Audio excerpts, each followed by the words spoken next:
மல்கியா 1வது அதிகாரம் 2வது வசனத்தை ஆரம்பமே எப்படி தெரியுமா? அப்படிதான் சொல்றார், நான் உங்களை சிநேகித்தேன். அடுத்த ஆண்டவர் கேட்கிறார், அடுத்து நாம கேட்கிறோம், எப்படி எங்களை சிநேகித்தேன்? இன்னைக்கு நம்ம அநேகருடைய கேள்வியதான், ஆண்டவர் நீங்க என்ன எதை வச்சு நேசிக்கிறீங்க? இந்த கேள்விக்கு உண்மையிலேயே நம்ம கிட்ட பதில் கிடையாது. இந்த கேள்விக்கான பதில் நம்ம கிட்ட கிடையாது. இந்த கேள்விக்கான பதில் அவர்கிட்ட தான் இருக்கு. இது அவரை சார்ந்தது. என்னை ஆண்டவர் நேசிக்கிறது என்பது நான் என்ன சொல்ல முடியும்? அதுதான் கர்த்தர் இங்க சொல்லுகிறார், நான் உங்களை சிநேகித்தேன் அப்படிங்கிறார். எடுத்ததும் அதுதான் சொல்றார். உடனே நீங்க எங்களை எப்படி நேசிக்கிறீங்க?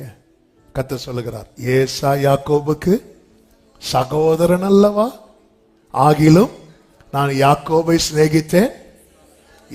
ஏசாவை வெறுத்தேன், ஏசாவை ஆண்டவருக்கு பிடிக்காம ஆயிட்டு. அப்படியா? இந்த இடத்துல ஏசாவை வெறுத்தேன்னா யாக்கோபை சிநேகித்தேன் அர்த்தம் என்ன? தெரிந்தெடுத்தல். தெரிந்தெடுத்தல், தேவன் தெரிந்தெடுத்தது. இப்ப ஏசா சைட பாருங்க. ஏசா மூத்தவன்.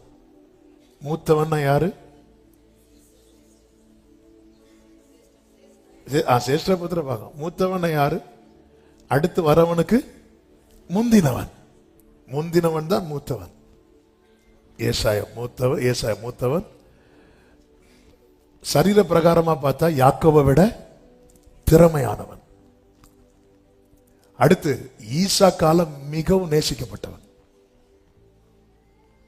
இப்படி ஏசாக்க லிஸ்ட அடிக்கிட்டே போகலாம். அப்படி இருந்தும் யாக்கோபே உன் லிஸ்ட் சொல்லவா? நீ பிறந்த நாள்ல இருந்து நீ துரோகம் பண்ணுவேன்னு எனக்கு தெரியும். கர்த்தர் சொல்லுவார், ஆமென். ஏசாயா 48:8, ஆதி முதல் உன் சேவையை திறக்கவில்லை, நீ துரோகம் பண்ணுவாய் என்பதையும் தாயின் கற்பம் தொடங்கி நீ மீறுகிறவன் என்று பெயர் பெற்றதையும் அறிந்திருக்கிறேன் அப்படிம்பார். அப்ப நீயே சொல்லு, நான் யாரை நேசிக்கணும்? எல்லாருடைய எதிர்பார்ப்பு யார் மேல இருக்கும்? உண்மையிலேயே கர்த்தர் யாரதான் நேசிக்கணும் தெரியுமா? ஏசாவை நேசிக்கணும். யார வெறுக்கணும் தெரியுமா? யாக்கோவை வெறுக்கணும். ஆனா கர்த்தர் அப்படியே மாத்துறாரு. மிகவும் நேசிக்கப்பட வேண்டியவன் மேல வைக்க வேண்டிய நேசத்தை வெறுக்கப்பட வேண்டியவன் மேல கர்த்தர் வைக்கிறாரு. கர்த்தர் அதுதான் சொல்றார், நான் உங்களை நேசித்தேன். உடனே ஆண்டவர் எங்களை எப்படி நேசித்தீர்? ஊர்ல எத்தனை ஏசாக்கள் இருக்கிறாங்க தெரியுமா? உன்னை விட எல்லாத்திலையும் பெஸ்டா. ஆமென். ஹல்லேலூயா. என்னையா தேடினீர் ஐயா இயேசுநாதா, உம்மை மறந்தவோர் ஆண்டவர், நான் உன்னை நேசித்தேன்பா. நான் கேட்கிறேன், எப்படி நேசித்தீர்? ஏசா யாக்கோபுக்கு சகோதரன் அல்லவா? எத்தனை ஏசாக்கள் இருக்கிறாங்க. உண்மையிலேயே நாம பெற்றுக்கொண்ட நேசத்தை பெற்றுக்கொள்ள பாத்திரவான்களாய் வாழ்கிற ஆயிரக்கணக்கானோர் இருக்கும்போது ஊரில் ஒருவனும் வம்சத்தில் 2 பேருமாய் கர்த்தர் தெரிந்தெடுத்தாரு. அந்த தெரிந்தெடுத்த கூட்டத்தில் இந்த யாக்கோவும் இருக்கிறான் என்று நினைக்கும் போது உங்க அன்பு பெரியது, உங்க இரக்கம் பெரியது, உங்க கேள்வி இது தேவன் நமக்கு பாராட்டின இரக்கம். நான் யூதா வம்சத்தாருக்கோ இரக்கம் செய்வேன். ஏன்? கர்த்தர் யூதாவை தெரிந்தெடுத்தார். சங்கீதம் 78, 67, 68 வசனங்களிலே சங்கீதக்காரனை கொண்டு கர்த்தர் இப்படி எழுதி வைத்தார், அவர் யோசேப்பின் கூடாரத்தை புறக்கணித்தார், எப்ராஹிமின் கோத்திரத்தை அவர் தெரிந்து கொள்ளாமல் யூதா கோத்திரத்தையும் பிரியமான சீயோன் பர்வதத்தையும் தெரிந்து கொண்டார். ஆமென். யாக்கோபு பிளஸ் பண்ணும்போது மற்றவர்களுக்கு கொடுத்த பிளஸிங்கை விட யோசேப்புக்கு ரொம்ப கொடுத்தார். அதே போல மற்ற கோத்திரத்தின் பிள்ளைகளை மேல யாக்கோபு கை வைத்ததாட்டு பைபிள்ல பார்க்க முடியாது. ஆனா யோசேப்பின் பிள்ளைங்க மேல, அதுவும் எப்ராஹிம் மேல விசேஷமா கை வைக்கிறார். இப்படி விசேஷப்படுத்தப்பட்டவர்கள். ஆனா இந்த இடத்துல வரும்போது கர்த்தர் அதெல்லாம் தள்ளி யூதாவை தெரிந்தெடுக்கிறார். நல்லா புரிந்து கொள்ளுங்க. நாம ஆண்டவர் என்ன நேசிக்கிறதுக்கு காரணம் அப்படின்னு நான் ஏதாவது யோசிக்கிறேன்னா பக்கத்துல ஏசா வந்து நிற்பான். காரணம் சொல்லு. ஐயோ, ஒரு காரணம் இல்லை. என்ன நேசிக்கிறதுக்கு ரீசன் என்ன தெரியுமா அப்படின்னு சொல்லும் போது இன்னும் சொல்லணும்னா நான் என்ன சொன்னேன்னு வைங்களேன், என்னுடைய சகோதரர்கள் வந்து நிற்பாங்க. சொல்லு காரணம். எனக்கு தெரியும், என்னை விட அவங்க எல்லாத்துலயுமே பெஸ்ட். எல்லாத்துலயுமே ஆண்டவர் என்ன எப்படி ஆண்டவரை நேசித்தீங்கன்னு கேட்டா, நேசிச்ச அவ்வளவுதான். உன்னால கண்டுபிடிக்க முடியுமா? முடியாத ஆண்டவரே. யூதாவை தெரிந்தெடுத்தேன்னு சொல்லும் போது யூதா வந்து கொஞ்சம் அப்படி நிமிர்ந்து பாத்தியா சொன்னது யோசேப்பின் கூடாரம் வரும். ஹல்லேலூயா. யூதாவை கர்த்தர் தெரிந்தெடுக்க காரணம் என்ன அப்படின்னு கேட்டா, காரணம் ஒரே ஆள் தான், தாவீது. என்னை தேவன் தெரிந்தெடுக்க காரணம் ஒருவர் தான், தாவீதின் குமாரனாய் வந்த என் ஆண்டவராகிய இயேசு கிறிஸ்து. உன்னை ஏன் ஆண்டவர் தெரிந்தெடுத்தார்? ஜீசஸ். அவ்வளவுதான். அப்போ நம்முடைய ஆன்சர், ரீசன், சீசன் எல்லாமே ஜீசஸ் தான். அப்ப ஒரு தேவ பிள்ளை எதை பிலீவ் பண்ணணும் தெரியுமா? அவரால் நான் தெரிந்தெடுக்கப்பட்டது உண்மையானால் தேவனுடைய இரக்கம் என் மேல இருக்கும். ஆமென் சொல்லுங்க பார்க்கலாம். சத்தமா ஆமென் சொல்லுங்க பார்க்கலாம். அதனாலதான் யோவான் 15:16 ஆண்டவராக இயேசு கிறிஸ்து சீஷர்களை பார்த்து சொல்லுவார், வாசியுங்கள், நீங்கள் என்னை தெரிந்து கொள்ளவில்லை, நான் உங்களை. ஹல்லேலூயா, ஹல்லேலூயா. விவரிக்க முடியவில்லை, வர்ணிக்க வார்த்தை இல்லை, உம் அன்பை மட்டும் எனவென்று சொல்ல தெரியவில்லை. அடிப்படையில் இன்னைக்கு நாம நிக்க வேண்டிய இடத்துல இன்னும் எத்தனையோ பேர் இருந்திருப்பாங்க. அதாவது தாவீதுக்கு முன்னாக 7 பேர். இந்த கணக்கு மனசுல வச்சுக்கோங்க. தாவீதுக்கு முன்னாக 7 பேர். ஆண்டவர் அந்த சீட்ல உட்காரவே விடல, அந்த தைல கொம்ப வந்து கமத்தவே விடல. அவ்வளவுதான். சாமுவேல் சொல்றார், இவனாக்கும் அப்படிங்கிறார். ஈசாய் வந்து எலியாப ஃப்ரெண்ட்ல தள்ளுறான். சாமுவேல் சொல்றார், இவனாக்கும். ஈசாயும் சாமுவேலும் இந்த விஷயத்துல சேர்ந்துட்டாங்க. தகுதியின் அடிப்படையில் தெரிந்தெடுக்க. கர்த்தர் தாவீதின் பக்கம் நிற்கிறார். இதுதான் இறக்கம். கர்த்தர் ஒருவரே அவனை வழி நடத்தினார். கர்த்தர் ஒருவரே. இன்னைக்கு உறவுகள் எல்லாம் ஒரு பக்கம் சேர்ந்துருவாங்க. ஏன்னா நீங்க இதை புரியும், நான் தேவனால் தெரிந்தெடுக்கப்பட்டவர், நீங்கள் என்னை தெரிந்து கொள்ளவில்லை. சாமுவேலோட பெரிய தீர்க்கதரிசி, அவருக்கு தெரியும்ல. ஆனா இந்த விஷயத்துல ஈசாய் கூட நிக்கிறார். தாவீது அங்க இல்ல, அங்க சீன்லயே இல்ல. தாவீது எங்கேயோ இருக்கிறான். எங்கேயோ இருக்கிறவனுக்காக இங்க கர்த்தர் சீனையே சேஞ்ச் பண்றார். ஆமென் சொல்லுங்க பார்க்கலாம். சாமுவேல் வந்தது விருந்து சாப்பிட, ஆனா அந்த இடத்துல ஃபாஸ்டிங் பிரேயர் போட வச்சார் ஆண்டவர். ஹல்லேலூயா, ஆமென். பண்டிகை நாள உபவாச நாளாக்கினார். சீனை சேஞ்ச் பண்றார். காட்சி மாறுது, கேரக்டர் சேஞ்ச் ஆகுது. தாவீது உள்ள வந்ததும் உபவாச நாள் பண்டிகை நாளாய் மாறுகிறது. கர்த்தருடைய இரக்கம். ஆமென். தேவனால் தெரிந்தெடுக்கப்பட்டவனுக்கு தேவன் இரக்கம் செய்வார்ங்கிற நம்பிக்கை இருக்கணும். அந்த நம்பிக்கை தான். ஆமென். நம் தேவன் அதுதான் இங்க சொல்லுகிறார். யூதா வம்சத்தாருக்கோ நான் இரக்கம் செய்வேன். வில்லினாலும் பட்டயத்தினாலும் யுத்தத்தினாலும் குதிரைகளினாலும் குதிரை வீரரினாலும் நான் அவர்களை இரட்சியாமல்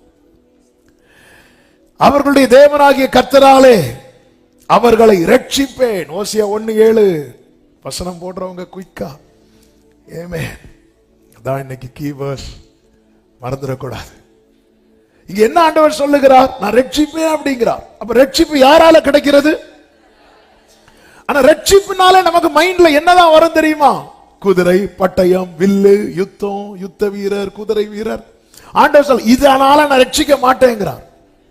நேற்று ஆவியானவர் அநேக வார்த்தைகளை பேசுகிறார். எல்லாமே சொல்ல முடியுமான்னு தெரியல. ஆனா ஒன்னு ரெண்டு காரியத்தை தான் ரொம்ப அழுத்தி சொல்ல விரும்புகிறேன். நம்ம எதால நம்ம வாழ்ந்துருவோம் நினைக்கிறோம், ஆண்டவர் சொல்றார் அதால கிடையாதுங்கிறார். ஆமென். உன் தேவனாகிய கர்த்தராலே, அவர்கள் தேவனா, அப்போ கர்த்தராலே சொல்லும் போது கர்த்தர் எப்படி வேணாலும் ரட்சிப்பார். இதுதான் புரியணும். எனவேதான் 118வது சங்கீதம் அதனுடைய 23வது வசனம் நன்றாய் தெரிந்து பழகின வசனம். அது கர்த்தராலே, நான் சொல்ற வசனம் மட்டும் வாசிங்க. அது கர்த்தராலே ஆயிற்று, அது நம்முடைய கண்களுக்கு. அப்ப கர்த்தராலே ஒரு காரியம் ஆகும்போது அது எப்படி இருக்கும் தெரியுமா? ஆச்சரியமாயிற்று. ஆகாதென்று தள்ளின கல். எருசலேம் தேவாலயத்தை கட்டுகிற காரியத்தை குறித்து இதோடு சம்பந்தப்படுத்தி சொல்லுவார்கள் இந்த வசனத்தோடு. அப்ப கற்கள் எல்லாம் செதுக்கப்பட்டு செய்யப்பட்டு கொண்டு வரப்பட்டது. எல்லாமே ஒரே அளவு. அப்படி கொண்டு வரப்பட்டு மாட்டும் போது ஒரு கல்லின் அளவு மட்டும் கொஞ்சம் டிஃபரெண்டா இருந்தது. அதனால என்ன பண்ணாங்க, இந்த கல் செட் ஆகாதுன்னு சொல்லிட்டு ஆரம்பத்தில் என்ன பண்ணாங்கன்னா அதை தூக்கி போட்டாங்க. தூக்கி போட்டுட்டு எல்லாம் செட் பண்ணி வைக்கும் போது ஒரு மெயினா ஒரு ஸ்டோன், இந்த தலைக்கல், அது இல்லை. அது வந்து டோட்டலா டிஃபரெண்ட் ஆனது. ஃபர்ஸ்டே செஞ்சு அனுப்பும் போது அதையும் செஞ்சு அனுப்பிட்டாங்களாம். ஆனா கெட்டுறவங்களுக்கு அது தெரியல, இதுதான் என்ன கல்லு, தலைக்கல்லு அப்படின்னு சொல்லிட்டு அவங்களுக்கு தெரியல. அதனால அவங்க அதை என்ன கல்லா மாத்திட்டாங்க தெரியுமா? ஆகாததுன்னு தள்ளிட்டாங்க. இதுக்கு செட் ஆகாது. ஆமா, சில நேரத்தில் பாருங்க, மற்றவங்களுக்கும் தேவனால் தெரிந்தெடுக்கப்பட்டவங்க ரொம்ப டிஃபரெண்டா இருப்பாங்க. சின்ன வயசுல இருந்து டிஃபரெண்டா இருப்பாங்க. என்னன்னா ஒதுக்கப்பட்டிருப்பாங்க. ஏன்னா செட் ஆக மாட்டோம் நம்ம. ஆனா ஒரு நாள் வரும், அது கர்த்தராலே ஆயிற்று.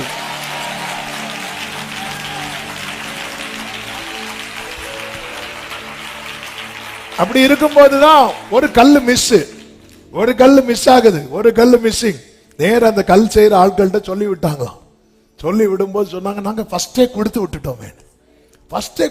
இல்லையே, தேடி தேடி பார்த்தா இல்ல. அப்பதான் கல்லை தூக்கி போட்ட ஆளுக்கு ஞாபகம் வருது, ஃபர்ஸ்ட் ஒரு கல்லு செட் ஆகலை சொல்லி தூக்கி போட்டோம். இப்போ எல்லாரும் அந்த கல்லை தேட போறாங்களாம். எல்லாரும் தேடும் போது அது எங்கேயோ ஒரு குப்பையில, எங்கேயோ ஒரு பள்ளத்துல. இப்போ எல்லாரும் அதை தூக்கி அதெல்லாம் தொடச்சி கொண்டு வந்து வைத்தது போது பாடுறாங்க, ஆகாது என்று தள்ளின கல் மூளைக்கு தலைக்கல் ஆயிற்று, அது கர்த்தராலே ஆயிற்று, அது நம்முடைய கண்களுக்கு. எத்தனை பேர் நம்புறீங்க? ஒரு கல்லுக்கு எப்படி செய்வார்னா பிள்ளைக்கு செய்ய மாட்டாரோ? ஒரு கல்லுக்கு. அப்ப ஆண்டவர் ஃபர்ஸ்ட் அப்படிதான் உருவாக்கி வச்சார். அதனால நிறைய பேர் கூட நீங்க செட் ஆக மாட்டேங்கிறீங்க. பக்கத்துல பார்த்து சொல்லுங்க, நிறைய பேர் கூட செட் ஆகல. ஆமா, அதனாலதான் ஸ்கூல்லயும் ஒதுக்கி வைக்கிறாங்க, காலேஜ்ல ஒதுக்கி வைக்கிறாங்க, கல்யாண வீட்டுக்கு போனா ஒதுக்கி வைக்கிறாங்க எல்லாம். ஆனா ஒரு நாள் வரும், ஹalleluya, ஷாகாமாமா ரிம்ராதனா.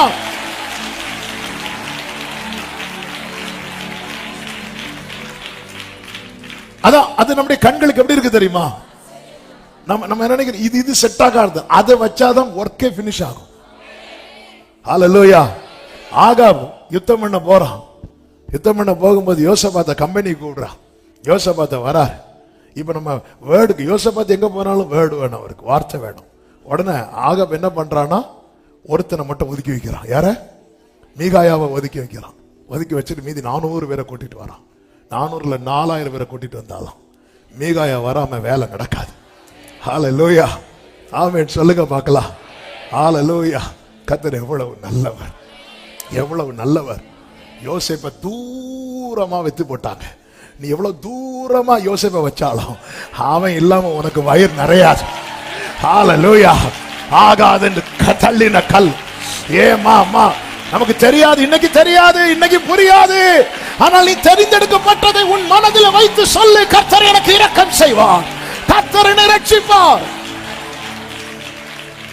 ஹalleluya. ஆமென். 400 பேர். ஹalleluya. இப்ப யோசபாத் 400 பேரும் பேசுறாங்க, ஒரே போல பேசுறாங்க. இந்த ஒரே போல பேசுறவங்களும் ஒண்ணு சேர்ந்துருவாங்க. ஆமென். நம்ம அவருக்கு ஏற்றார் போல பேசுறதுனால நம்மளை தள்ளி வைக்கிறாங்க. ஹalleluya. அப்ப மீகா நான் என்னையும் அந்த 400 கூட்டத்தில் சேர்க்கணும், நீ அவங்கள மாதிரி பேசணும். கத்து பேச விட மாட்டேங்கிறாரு. நம்ம பேசலன்னு வாய் திறந்தா வேற வார்த்தையை வாயில வைக்கிறாரு. ஹalleluya. ஆமென். ஹalleluya. கத்து நல்லவர். இப்போ யோசபாத் சொல்றார், வேற யாரும் இல்லையா அப்படின்னு. யோசபாத் 400 பேர், வேற யாரும் இல்லையா? அப்பதான் ஆகாப் சொல்றான், இன்னொருத்தர் இருக்கிறான், எனக்கு அவனை பிடிக்கவே பிடிக்காது. நான் நம்ம லாங்குவேஜ்ல சொல்லிட்டு இருக்கிறேன், அவன் எப்ப வாயை திறந்தாலும் எனக்கு எதிராக தான் பேசுவான். டேய், அவன் சத்தியம் தான் பேசுறான், நீ எதிரா நிக்கிற. இப்போ மீகாயா உள்ள வராரு. உள்ள வரும்போதே சொல்லி கூட்டிட்டு வராங்க, பாரு இது உனக்கு கிடைக்கிற லாஸ்ட் சான்ஸ். இதுல நீ அப்படி பேசிட்டேன்னா அந்த 400 பேர் கூட உனக்கும் ஒரு சேர் போட்டு உட்கார வச்சுட்டாங்க. மீகாயாவும் போய் பேசுறார். ராஜா கேட்கிறான், யுத்தத்துக்கு போலாமா? போங்க போங்க போங்க அப்படிங்கிறார். அவன் உடனே ராஜா சொல்றீங்க, பாரு போய் சொல்லாத. அந்த 400 பேர் என்ன சொன்னாங்க? பொய் தான் சொன்னாங்க. ஆனா அவங்கள பார்த்து என்ன சொல்லல? பொய். ஏன்னா அப்படிதான். அதுல அர்த்தம், ஒரு தேவ பிள்ளை மாத்தி பேசினா அவங்கள பிடிக்காதவங்களுக்கு கூட தெரியும். அல்லேலூயா.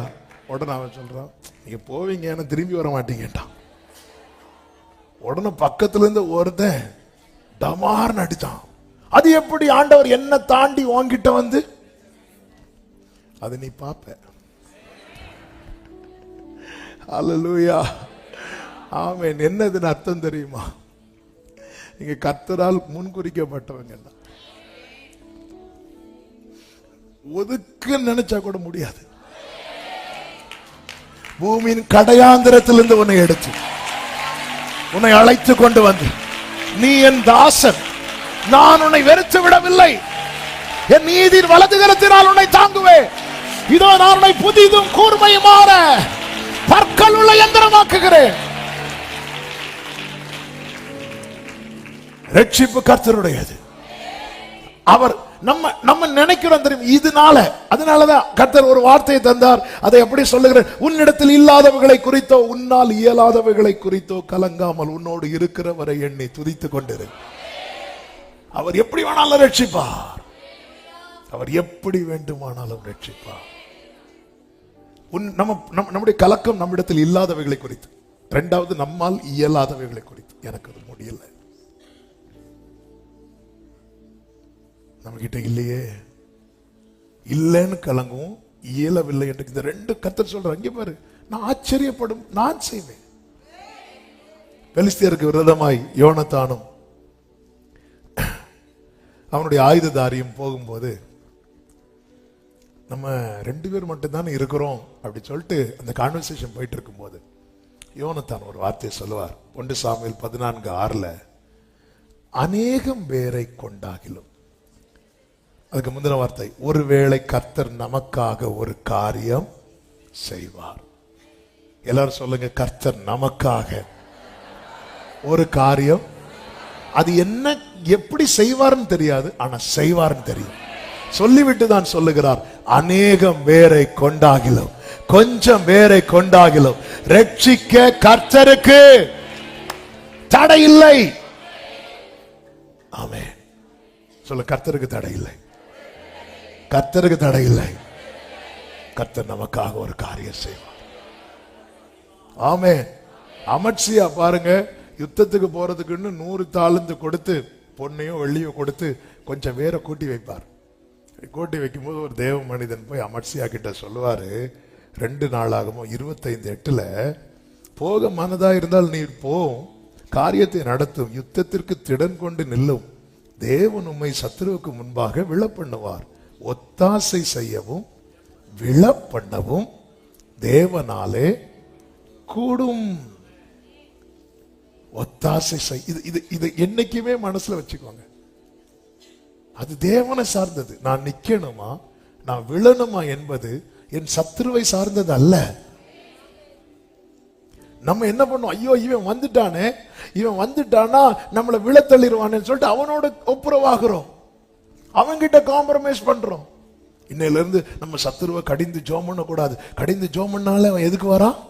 கடிக்க வரான். அவனுக்கு தான் பல்லு கிடையாது.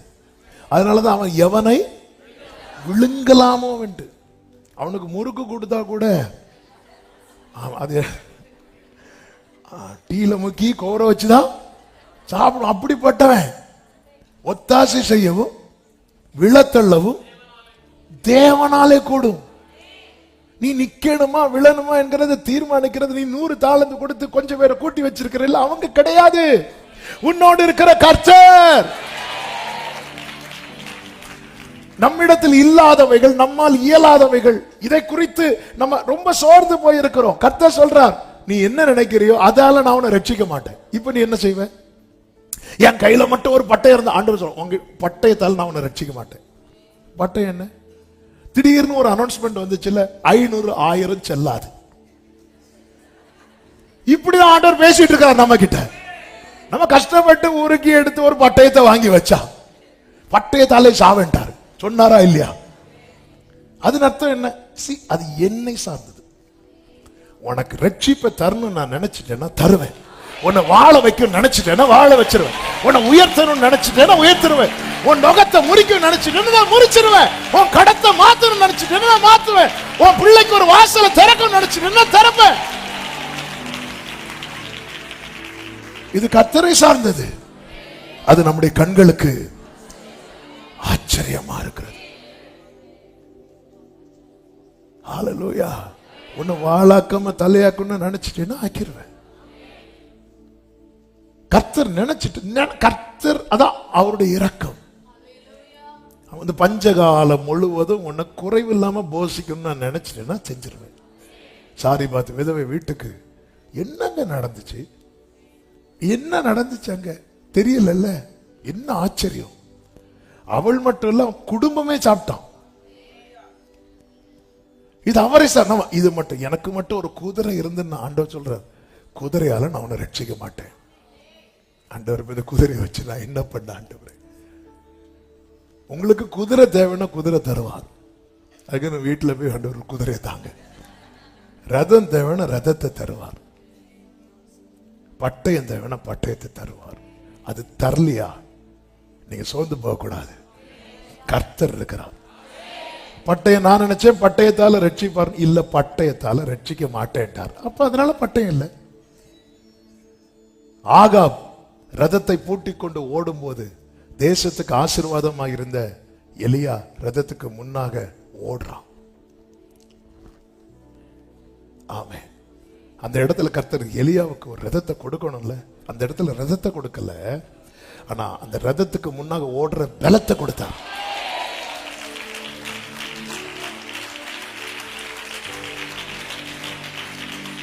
நான் சொல்றது எத்தனை பேருக்கு விளங்குதுன்னு தெரியல.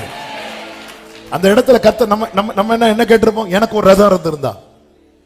அந்த இடத்துல கர்த்தர் அவனுக்கு ரதத்தை கொடுக்கல, அந்த இடத்துல அவனுக்கு ரதத்துக்கு முன்னாக ஓடக்கூடிய பலத்தை கொடுத்தார்.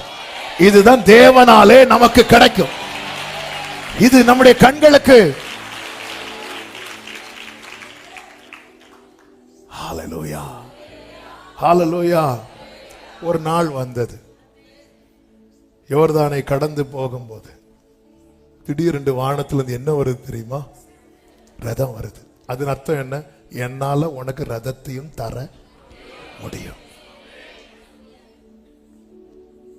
அவன் இன்னைக்கு நம்ம கிட்ட சிலது தராம இருக்கிறார்ல, அது தர முடியாததுனால அல்ல, கர்த்தருக்கு தடையே கிடையாது.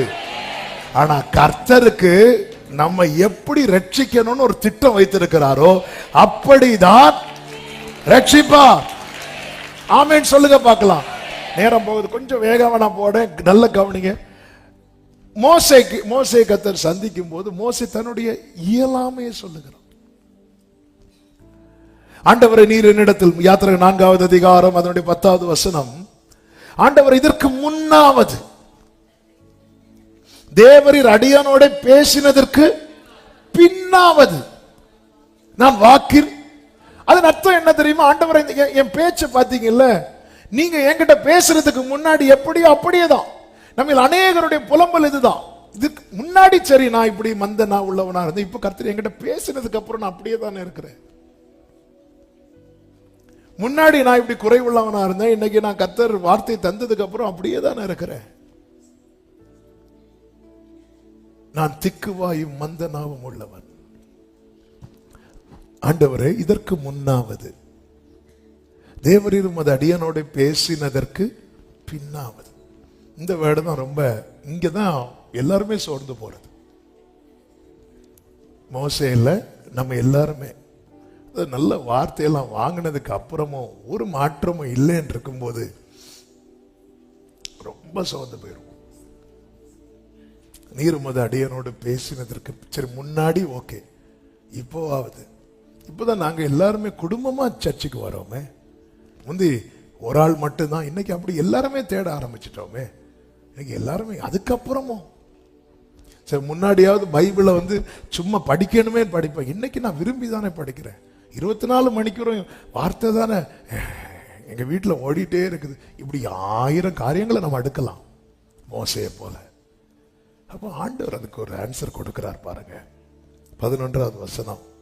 அப்பொழுது கர்த்தர் அவரை நோக்கி, மனுஷனுக்கு வாயை உண்டாக்கினவர் யார்? அடுத்த வார்த்தையை பாருங்க. ஊமையனையும் செவிடனையும் பார்வை உள்ளவனையும் குருடனையும் உண்டாக்கினவர் யார்? சொல்லிட்டு அடுத்து கேட்கிறாரு, கர்த்தராகிய, இத புரியும்படி சொல்லணும், மோசே நான் தானே உன்னை இப்படி வச்சிருக்கிறேன் அப்படிங்கிறார். ஆமென். அதாவது ஆண்டவர் தான் என்னை இப்படி வச்சிருக்கிறாருங்கிற தெளிவு எனக்கு வந்தாலே போதும். எதை குறித்தும் பயம் இல்லப்பா, எதை குறித்தும் கலக்கம் இல்லப்பா. இந்த ஆண்டவர் தான் ஊமையனையும் செவிடனையும் பார்வை உள்ளவனையும் குருடனையும் உண்டாக்கினவர் யார்? கர்த்தராகிய நான் அல்லவோ. மோசே, உன்னை உருவாக்குறது என்பது மந்த நாவு தெளிவாய் பேசுறது மட்டும் இல்ல, தெளிவாய் பேசுற நாவு மந்த நாவு ஆகிறது கூட நான் உன்னை உருவாக்குறது மோசே. ஆமென். வரல பாத்தீங்களா? நீ எகிப்தில் உருவான வாக்கில் வல்லவனாய், என்னிடத்தில் உருவானாய், மந்தனா உள்ளவனாய். ஏன் ஆண்டவர் என்ன இப்படி வச்சிருக்கிறீங்க? என்னை ஏன் ஆண்டவர் இப்படி வச்சிருக்கிறீங்க? இன்னைக்கு அநேகரோடு கர்த்தர் தீர்க்க தரிசனமாய் பேசுகிறார். ஆண்டவர் நான் தான் உன்னை இப்படி வச்சிருக்கிறேன்.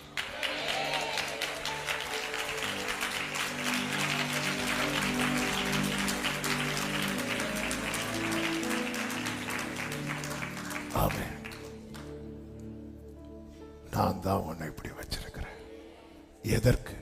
12வது வசனம். நீ போ அப்படிங்கிறார். ஆண்டவரே, உம்மிடத்தில், ஆமென், நீர் என்னிடத்தில் பேசினதற்கு முன்பாகிலும் பேசினதற்கு பின்பாகிலும் வாக்கில் வல்லவன் போ போ அப்படின்ட்டார். சொல்லிட்டு சொல்றார், நான் உன் வாயோட இருந்து நீ பேச வேண்டியதை. அப்ப எந்த இடம் தேவனால் உருவாக்கப்படுகிறதோ அந்த இடத்துல தேவனுக்கு ஸ்தானம் இருக்கிறது. ஆமென். உன்னை நான் இப்படி வச்சிருக்கிறேன்னா, வெளி பார்வைக்கு நீ பெரிய திறமையாய் பேசுகிறவனாய் தெரியாமல் இருக்கலாம். ஆனா உனக்கு ஒரு சத்தியத்தை புரிந்து கொள். உன்னை நான் ஒரு நிலையில் வச்சிருக்கிறேன், அந்த இடத்துல எனக்கு ஒரு ஸ்தானம் இருக்கிறது. அதுதான் கர்த்தர் சொல்லுகிறார், நான் உன் வாயோட. திறமையா 40 வருஷத்துக்கு முன்னாடி எகிப்திலே வாக்கில் வல்லவனாய் வளர்ந்தவனுக்கு பேச்சுக்கு மரியாதையே கிடையாது. ஆனால் கர்த்தரால் மந்தனா உள்ளவனாய் மாறினவன் பேசினா சூரியன் கூட காணாம போயிரும். பார்வோன்லாம் இருக்க முடியாது. சில நேரத்தில் நமக்கு தோணும், ஆண்டவரே என்ன மட்டும் இப்படி வச்சிருந்தீங்கன்னா. தாவீது கேட்டார்ல, எனக்கு மட்டும் 2 சிறகு இருந்திருந்தா, சிறகு இருந்தா வேடம் என்னைக்கு அடிச்சு கொண்டு கறி வச்சிருப்பான். நம்மெல்லாம் கேட்கறது கேள்வி, எனக்கு மட்டும் ஆண்டவர் தெரியும், நான் தான் இப்படியே வச்சிருக்கிறேன். ஹல்லேலூயா. யாக்கோபை பூச்சியாக்கி தான் கையை பிடிச்சார். ஆமே. என்ன ஏன் பூச்சியாக்குனீங்க ஆண்டவர் கேட்கிறார். ஏன் பூச்சியாக்குனதை கேட்கிறேன், நான் ஏன் கையை பிடிச்சதை கேட்க மாட்டேங்கிறேன்? அதை கேட்க மாட்டோம். உன்னை கையை பிடிக்கணும்னா நீ யாரா இருக்கணும்? பூச்சியா இருக்கணும். இல்லை நீ என்னையே ஏமாத்துவ. ஆமே. எனக்கே கூட தருவேன். ஆமே. ஹல்லேலூயா. ஆண்டவர் உன்னை இப்படி வச்சது நான் தான், கர்த்தராகிய நான் அல்லவோ அப்படிங்கிறார். உன்னை நான் இப்படியே வச்சிருக்கிறேன் தெரியுமா? மோசே, இது மாறினாதான் நீ உருவாக்கப்படுறதா நினைக்காத, இது கூட என்னுடைய செயலே. உண்டாக்கினவர் யார்? ஆமென். ஹல்லேலூயா. எத்தனை பேர் நம்புறீங்க? ஹல்லேலூயா. என்ன அப்பாதான் இப்படி வச்சிருக்கிறார். கை அசைச்சு ஆமென் சொல்ல. அந்த கிரெடிட்டை யாருக்கும் கொடுக்காதீங்க. ஆமென் சொல்லுங்க பார்க்கலாம். என்ன அப்பாதான் இப்படி வச்சிருக்கிறார். நான் நம்புவேன் என் வாழ்வு.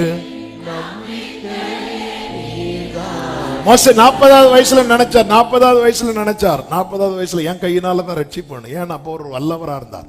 80வது வயசுல கர்த்தர் டைரக்டா பேசினதுக்கு அப்புறம் நினைக்க முடியல.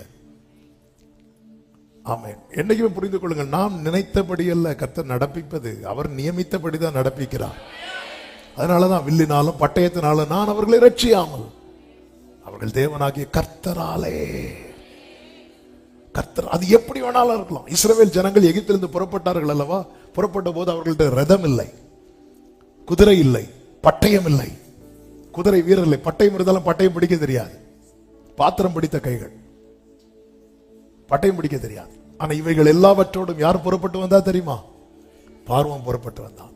அதனாலதான் முறையிட்டார்கள் பார்வோனை கண்ட ஜனங்கள். பார்வோன் 30 லட்சம் பேரை கூட வரல. ஆனா இஸ்ரவேல் 30 லட்சம் பேர் இருக்கிறாங்க. ஆனா இந்த இப்போ யுத்தத்துக்கு என்னெல்லாம் தேவையோ அது எல்லாமே பார்வோன்ட்டு இருக்கு. யுத்தத்துக்கு என்னெல்லாம் தேவையோ அது ஒண்ணுமே இவங்க கிட்ட கிடையாது. அது இல்லாம இவங்க கிட்ட எது நிறைய இருந்துச்சு தெரியுமா? இஸ்ரவேல்கிட்ட எது நிறைய இருந்துச்சு சொல்லுங்க?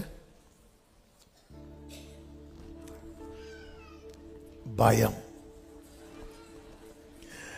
எங்கள்கிட்ட எது நிறைய இருக்கு தெரியுமா? பயம். உங்ககிட்ட எது நிறைய இருக்கு? என்ன இருக்கு? நிறைய நல்ல பசி இருக்கு, பயம் இருக்கு, கஷ்டம் இருக்கு. நம்ம கிட்ட எது நிறைய இருக்குன்னு லிஸ்ட் போட்டா, இஸ்ரவேல்கிட்ட எது நிறைய இருந்துச்சு தெரியுமா? பயம்.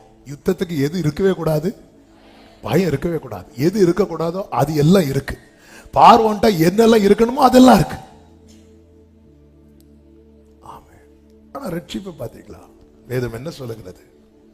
யாத்திராகம் 14வது அதிகாரம் 25வது வசனம், அவர்களுடைய ரதங்களிலிருந்து உருளைகள் கழலவும் அவர்கள் தங்கள் ரதங்களை வருத்தத்தோட நடக்கவும் பண்ணினார். இப்ப இஸ்ரவேல் நினைச்சிருப்பாங்க, நல்ல வேளை நமக்கு ரதம் இல்ல, இருந்திருந்தா உருளை எல்லாம் கலண்டு போயிருக்கும். சிலது இல்லாததுக்காக ஸ்தோத்திரம். 28வது வசனம், 29வது வசனம், இஸ்ரவேல் புத்திரர் சமுத்திரத்தின் நடுவாக அவங்க உருளையன் கலர்ல, உருளை இருந்தா உருண்டுட்டே இருந்திருப்பாங்க. சில காரியம் ஆண்டவரை எனக்கு மட்டும் அது இருந்திருந்தா நீ எங்க உருண்டிருப்பேன்னு தெரியாது. ஹல்லேலூயா. நான் இரக்கம் செய்வேன். நான் கூட இருக்கிறேனா? நான் உனக்கு பலத்தை கொடுக்கிறேன்ல.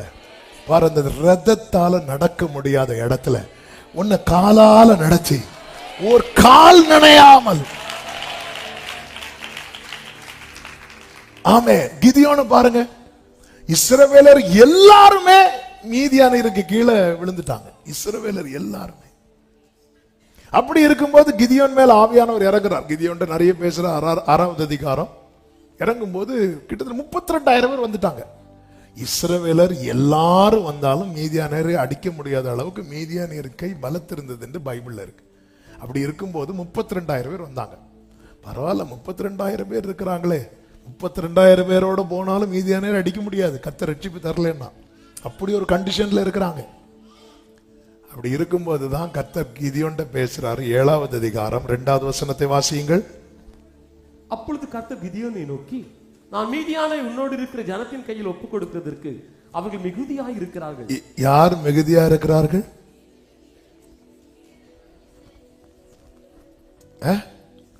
இஸ்ரவேலரும் இல்ல, இவன் கூட ஒரு 32,000 பேரை கூட்டிட்டு வந்தான்ல.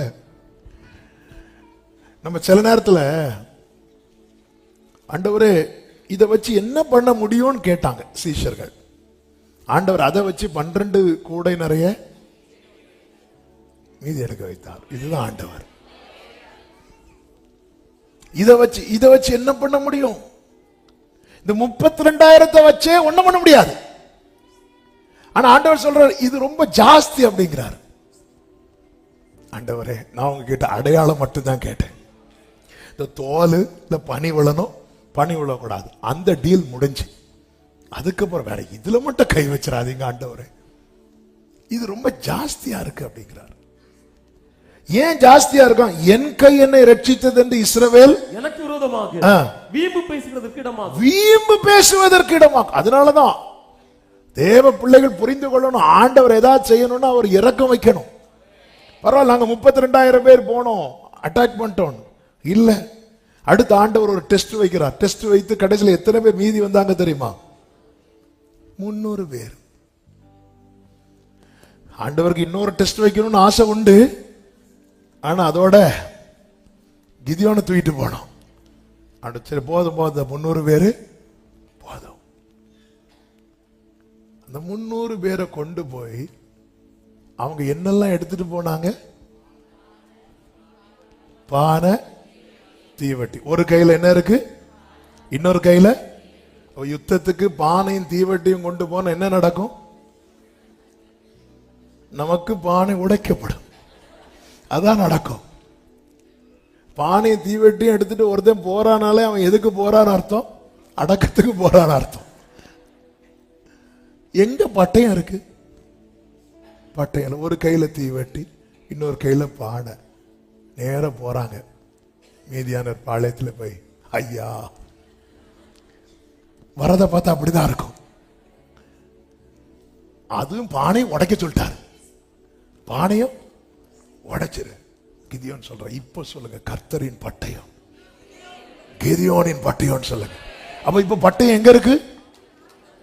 வாயில இருக்கு. அத நம்பிக்கை அறிக்கை இடுகிறதுல அசைவில்லாமல் உறுதியா இருக்க கடவும். அதான் உன்னை புதிதும் கூர்மையுமான பற்கள் உள்ள, அது எலும்ப கடிக்கிறதுக்கு மட்டும் இல்ல, நீ மலைகளை பெயர்த்து, சிலர்லாம் பார்த்தா தெரியும், பெயர்த்து யுத்த களமே நடந்திருக்கும். இது அப்படியே இந்த வசனத்தை நீங்க புதிய ஏற்பாட்டில் இணைத்து பார்த்தீங்கன்னா இயேசு சொல்லுவார், இந்த மலையை பார்த்து நீ பெயர்ந்து போன்னு சொன்னா அது பெயர்ந்து போகும். ஆமென். கர்த்தர், இப்ப பாருங்க, நீ சொல் கர்த்தரின் பட்டயம். கர்த்தரின் பட்டயம் எது? அவருடைய வார்த்தை. அது அவருடைய வாயிலிருந்து புறப்படுகிறது. அது இருபுறமும் கருக்குள்ள பட்டயமாயிருக்கிறது. ஆமென் சொல்லுங்க பார்க்கலாம். ஹalleluya. எனவேதான் சங்கீதம் 44:2-3 வசனங்களில் சொல்லப்பட்டிருக்கிறது, தேவரீர் உம்முடைய கையினாலே ஜாதிகளை துரத்தி இவர்களை நாட்டி ஜனங்களை துன்பப்படுத்தி இவர்களை பரவ பண்ணினீர். 3வது வசனம், அவர்கள் தங்கள் பட்டயத்தால் தேசத்தை கட்டிக்கொள்ளவில்லை, அவர்கள் புயமும் அவர்களை ரட்சிக்கவில்லை. நீர் அவர்கள் மேல் பிரியமாய் இருந்தபடியினால் உம்முடைய வலது கரமும் உம்முடைய புயமும் உம்முடைய முகத்தின் பிரகாசமும் அவரை ரட்சித்தது. சொல்லுங்க, கர்த்தருடைய வலது கரம்.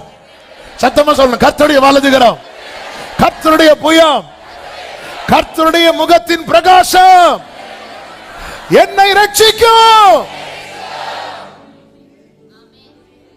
ஆமென்.